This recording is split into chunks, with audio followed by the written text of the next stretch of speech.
સુરતમાં પહેલા જ વરસાદે તંત્રની પોલ ખુલી ગઈ છે। પાંડેસરાના ગણેશનગરમાં ખાડામાં બસ ફસાઈ। સુરત મહાનગરપાલિકાની સૌથી મોટી બેદરકારીનો આ એક વધુ પુરાવો સામે આવ્યો છે। પાલિકા દ્વારા થોડા દિવસ પહેલા જ રોડ તૈયાર કરવામાં આવ્યો હતો। સિટી બસ ખાડામાં ફસાતા 7 લોકો ઇજાગ્રસ્ત થયા છે અને આ તમામ લોકોને સારવાર માટે હોસ્પિટલ પણ ખસેડવામાં આવ્યા છે। તો સુરતમાં પહેલા જ વરસાદે તંત્રની પોલ ખુલી ગઈ છે અને ગણેશનગરમાં ખાડામાં એક બસ ફસાઈ ગઈ હતી। સુરત મહાનગરપાલિકાની સૌથી મોટી બેદરકારીનો આ એક વધુ એક પુરાવો સામે આવ્યો કે જ્યાં પાલિકા દ્વારા થોડા દિવસો પહેલા જ રોડ તૈયાર કરવામાં આવ્યો હતો, પરંતુ આ જ રોડમાં ગાબડું પડતા હવે એક બસ ફસાઈ ગઈ હતી અને સિટી બસ ખાડામાં ફસાતા 7 જેટલા લોકો પણ ઇજાગ્રસ્ત થયા હતા। આ તમામ લોકોને સારવાર માટે હોસ્પિટલ ખસેડાયા। અને આજ મુદ્દે સંવાદદાતા ધ્રુવ લાઈવ જોડાયા છે। ધ્રુવ, સુરતમાં પહેલા જ વરસાદે તંત્રની પોલ ખુલી છે। પાંડેસરા વિસ્તારમાં બસ પણ ખાડામાં ફસાઈ ગઈ હતી। શું વધુ જાણકારી આ મુદ્દે?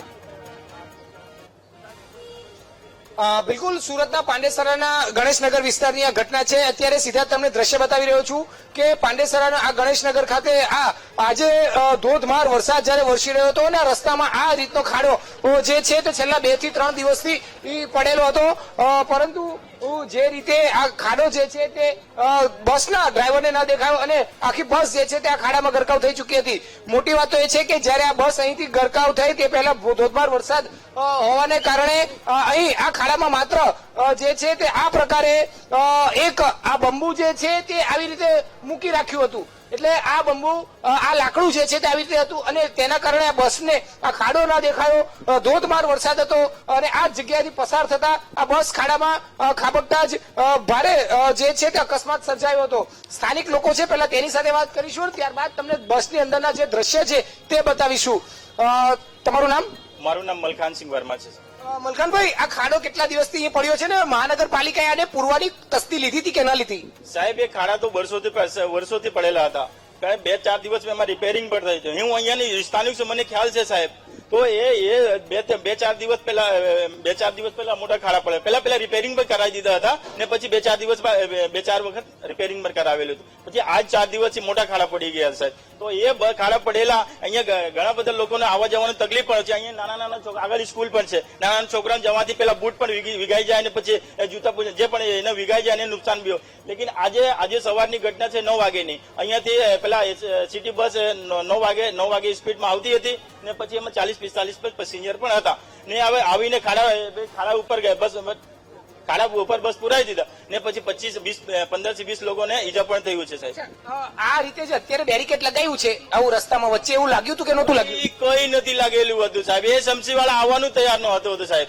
એ તો અમે હવારમાં હું પોતે જ એસએમસી વાળાને સાહેબ રોડ રસ્તા વાળા સાહેબને ફોન કર્યો, હા કઈ હું શ્વાસન દીધું કે આવું છું, બધા આવ્યા પણ હતા ને પછી નીકળી પી ગયા।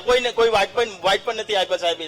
આ ખાડાની અંદર આ રીતે લાકડું જે મુકાયું હતું એ કોઈ એસએમસી મૂકી ગયું હતું? કોણ મૂકી ગયું? કોઈ એસએમસી નો કોઈ એમાં રોલ જ નથી સાહેબ। આ તો સ્થાનિક લોકો મૂકેલો હતો સાહેબ। કેટલું ગંભીર કહેવાય। આ તો બસ ગઈ, કાલે કોઈ બાઇક ચડી શકે, આવી રીતના આવા વરસાદમાં તો કોઈ વસ્તુ દેખાતી ના હોય ત્યારે એસએમસી ની કેટલી જવાબદારી બને છે સાહેબ? એસએમસી વાળા એવું છે સાહેબ, ખાલી વેરાવિલ વસૂલીના કામ કરે છે, બાકી કોઈ રોડ રસ્તાનું ધ્યાન નથી આપતા। આ અગર રોડ રસ્તા ઉપર ધ્યાન આપેલું હતું તો આટલું બધું બનાવ બન્યું ન હતું સાહેબ।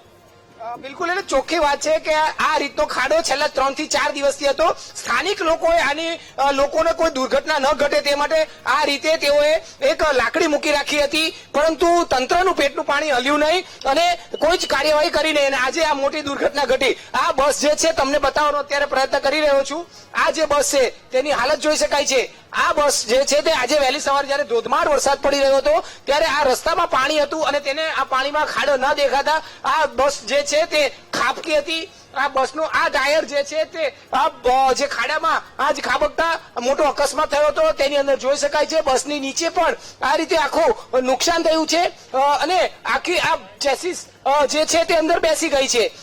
એટલું જ નહીં, પરંતુ બસની અંદરના તમને દ્રશ્ય બતાવું કેટલું ભયાનક આ અકસ્માત હશે। સદનસીબે આમાં મોટી જાનહાની નથી થઈ પણ અનેક લોકોને ઈજા પહોંચી છે।